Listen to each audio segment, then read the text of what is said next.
Hey everyone, Regal Reviews here. May the 4th be with you. It's the season finale of Superstore tonight. I honestly can't believe it's the season finale. I love Superstore. The show never disappoints. It's always so funny and it has a talented cast.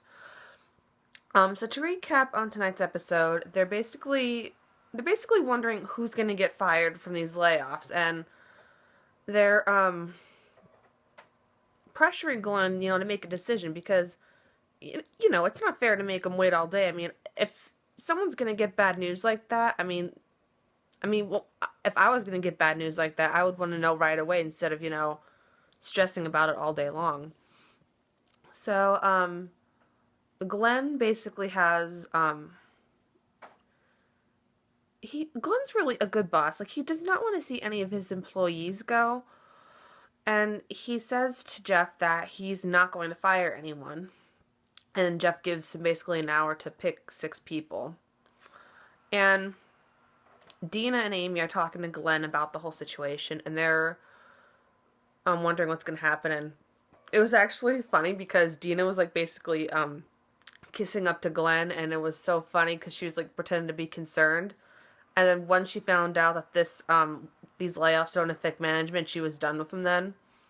So Amy goes to find Glenn, and she sees that Glenn has on the pictures of all the employees around his office floor, and he's having a really tough time making a decision, so Amy tries to help him with it. But I mean, she tries to make it easier for him, like giving everyone a picture. I mean, giving him everyone's picture and saying, "Can you rate this person on a scale 1 to 10?" And he's like going, "Oh, they're a 42. They're a 42 and a half." So yeah, Glenn's having a hard time with this, and I can see Amy's frustrated. Um,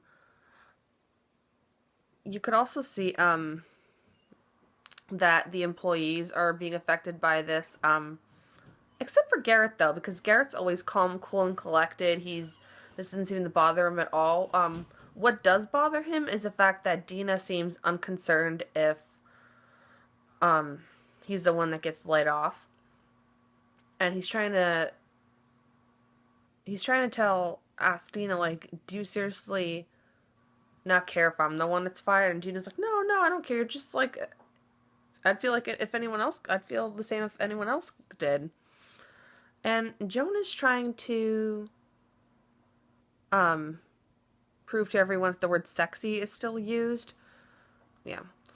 And then Mateo is trying to form alliances. So I like this episode because, if you've watched my videos, I love Survivor. So it seemed like they were kind of parodying Survivor a bit because Mateo had the Asian alliance at first, and then he found another alliance, the gay alliance. And then when they were in the break room, Glenn, again, still having a hard time making a decision, so he has everybody write down the names of the 6 people they want off. And they have to come to a unanimous decision. I'm like, this is exactly how Survivor is. And it came back to bite Mateo later because he was flip-flopping on his alliances so much that they're really pissed at Mateo at that point. But Glenn actually runs away from the break room because he just wants to avoid this whole situation. And we find out that there's actually a tornado coming, so they're all trying to prepare for a storm to hit, and it looks really bad. What I found interesting was, I thought, are people really stupid? I mean, the customers are there knowing that there's a tornado warning coming, and there's a tornado coming, and the power's off in the store, but yet they're in line waiting to check out. So, Garrett is again confronting Dina because she seems unfazed that, this might be the last time they see each other. And I guess Garrett wants her to admit that she cares about him, but then he's made it clear that what Dina and him have is just, I guess, friends with benefits. Because Jonah said they're in a relationship, but both Dina and Garrett have made it clear they are not in a relationship. And Jonah and Amy are hiding in pharmacy. Amy's like scared out of her mind. Then when the tornado actually hits, she actually kisses Jonah, and that was 2 seasons coming. Um I was happy to, well, yeah, I'm kind of happy for them. I mean, I don't like Jonah, but you can see the chemistry them two have.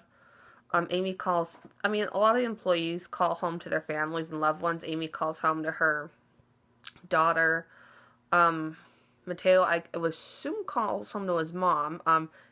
Gina calls home to her birds and one of them saying, if anything happens, so and so and so and so, you open the cage. I know you know how to unlock them. You've been doing it for, I've known for months now. And Glenn's in the warehouse room, basically praying like hell that everyone's okay. And the tornado hits, and it's like, actually before the tornado hits, Sandra's been dealing with a lot. This girl who's, I think's a major bitch at Cloud9. She claims that Sandra stole her boyfriend away. So when the tornado hits, and she's gonna go in the photo lab with everyone, Sandra slams the door on her, and I'm like, way to go, Sandra. So the tornado hits, and the damage is pretty bad. I mean, the store is completely destroyed, and there's no roof there, but everyone seems okay, and Glenn's amazed at the fact that, he prayed so hard, and everything turned out okay. So we see that Adam and Amy's daughter Emma and Adam rushed to Cloud9 and said how worried they were about Amy, but Amy looks back at Jonah. So I thought they were going to end up together in this season finale, but it looks like their relationship is going to go over into season 3. So that should be interesting to see where their relationship is going to go, or if Amy's going to move along with the divorce from her husband. And Dina's basically taking a head count, and there's actually one person missing. And I believe it's the one that was still moving the carts outside when the tornado was hitting. It said, holy shit. So I hope everyone's okay. And Dina actually admitted that she's glad that Garrett's not dead. And I'm glad Garrett's not dead either. So yeah, Glenn said the names pretty quick, but the ones that got laid off were Corey, Marcus, Justine. I don't know, Glenn said it pretty fast, but those are the only 3 names I can make out of there. So I'm definitely sad it's the season 2 finale, but I definitely think they ended the season well. I'm really looking forward to season 3, and really looking forward to see what the Cloud9 gang has in store. So I hope you guys enjoyed the Superstore season finale tonight, and I hope you guys tune in the fall for the season 3 premiere. If you guys want to check out Superstore, well, I'm sure they'll have reruns, but if you want to check out Superstore, it is on Thursdays, 8 p.m. on NBC. I hope you guys enjoy my Superstore recap, and until next time, stay regal and have a heavenly day.